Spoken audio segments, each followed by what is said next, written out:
एक कहानी है एक गरीब पिता और उसकी बेटी की। एक गरीब पिता अपनी बेटी के साथ शहर के एक बहुत महंगे होटल में पहुंचा। उस गरीब पिता ने फटे पुराने कपड़े पहने हुए थे और उसकी बेटी ने स्कूल की ड्रेस पहनी हुई थी, क्योंकि वह स्कूल से सीधा उसको लेकर के आया था। जब वो दोनों होटल के अंदर पहुंचे तो बेटा ने पूछा, सर क्या खाना पसंद करेंगे, ऑर्डर बता दीजिए। उस बेटी के पिता ने कहा, मेरी बेटी के लिए एक प्लेट पाव भाजी लेकर आ जाइए। बेटा ने कहा, सर आप कुछ नहीं लेंगे, आपके लिए कुछ लेकर आऊँ। उस गरीब पिता ने कहा, मेरे लिए कुछ नहीं लेकर आना, आज मेरी बेटी के लिए पार्टी है। मैंने अपनी बेटी से वादा किया था कि अगर तुम पूरे ज़िले में 10 क्लास में टॉप करोगे तो मैं आपको पार्टी दूंगा, सबसे महंगे होटल में आपको पाव भाजी खिलाऊंगा, आप बस बच्ची के लिए ले आए। यह बात जब बेटा ने सुनी तो वह दौड़ते हुए अपने होटल के मैनेजर के पास पहुंचा और मैनेजर ने कहा, सर मेरी आपसे एक छोटी सी दरख्वास्त है, आप मेरी सैलरी में से पैसे काट लेना, लेकिन आज मैं चाहता हूं जो बच्ची उस टेबल पर बैठी है उसने पिता के साथ उसके पिता को भी एक प्लेट पाव भाजी खिलाइए। उस बच्ची ने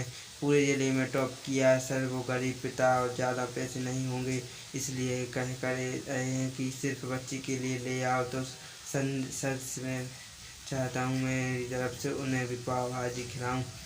होटल के मालिक ने जब ये बात सुनी तो कहने लगा, अरे क्या बात कर रहे हो छोटी सी, तुम अब उसके पिता के लिए भी पाव भाजी लेकर जाओ और उस लड़की के लिए भी पैसे मत लेना, 3-4 प्लेट पाव भाजी पैक कर ले जाओ और 2-3 किलो मिठाई के डिब्बे के भी साथ ले जाओ और उनके कहना कि यह पार्टी तो है होटल की तरफ से है, हमारी बेटी ने पूरे ज़िले में टॉप किया। हमने कहना कि पूरे मोहल्ले में मिठाई बटिए और जश्न मनाइए, चिंता मत करिए। जब ये बात होटल के मालिक ने कही तो बेटा खुश हो गया और उसने कहा, क्या बात है, कितने अच्छे मालिक के यहाँ से नौकरी कर रहा हूँ। जब बेटा 3-4 प्लेट पाव भाजी लेकर पहुँचा तो यह देखकर लड़की के पिता चौंक गए और बोले, मैंने तो सिर्फ एक प्लेट ही पाव भाजी मंगाई थी, इन सब को लेने के लिए मेरे पास पैसे नहीं है। बेटा ने कहा, क्या सर शर्मिंदा मत कीजिए, यह हमारी तरफ से है, बेटी आपकी नहीं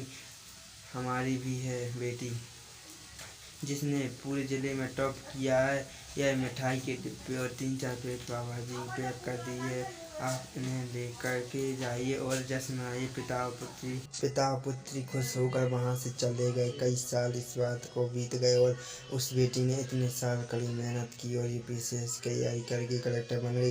किस्मत थी ऊपर वाले की, यह कहा जा सकता है कि किस्मत ऊपर वाले का कि उसी शहर में उसका आना हुआ। उनके द्वारा सूचना पहुंचा दी गई कि कलेक्टर मैडम आने वाली हैं, उसी होटल में खाना खाने वाली हैं। कलेक्टर साहिबा के आने की खबर मिलते उसी गांव के सभी लोग कलेक्टर साहिबा को देखने के लिए वहां पहुंच गए। किसी को इस बात का बिल्कुल अंदाजा नहीं था कि ये वही पिता और पुत्री है। जब कलेक्टर साहिबा अपने पिता के साथ होटल में पहुंची तो उन्होंने होटल के मालिक से कहा कि क्या आपने हमें पहचाना, हम वही पिता और पुत्री हैं जो मेरे 10th क्लास में टॉप करने पर आपने हमें पार्टी दी थी। हम वही पिता और पुत्री आज फिर आए हैं। आज हम आपको आपके पूरे स्टाफ को और पूरे गांव को पार्टी देने के लिए आपने उस दिन गरीबी का साथ दिया, गरीबी का सम्मान किया। आपने उस दिन जो हमें पार्टी दी उसने मुझे बताया कि मुझे कितनी और ऊंचाई तक पहुंचना है और मुझे मेरी मंजिल तक पहुंचना है। आपने मुझे एक नई प्रेरणा दी थी। आज मैं उसी प्रेरणा का एहसान चुकाने के लिए कलेक्टर मैडम आपने मन की बात कहती जा रही थी और उन्हीं आँखों के आंसू से बहते जा रहे थे। होटल का मालिक और बेटा दोनों हाथ जोड़कर खड़े थे और कह रहे थे कि क्या बात है, आपने ऊपर वाले का आशीर्वाद है। छोटी सी कहानी है लेकिन सिखाती है कि कभी किसी का गरीब का मजाक मत उड़ाना और हो सके तो उसकी मदद करना, और अगर मदद ना कर सके तो मजाक मत उड़ाना, क्योंकि वो सब देखने बनना है तो उसी नज़र में।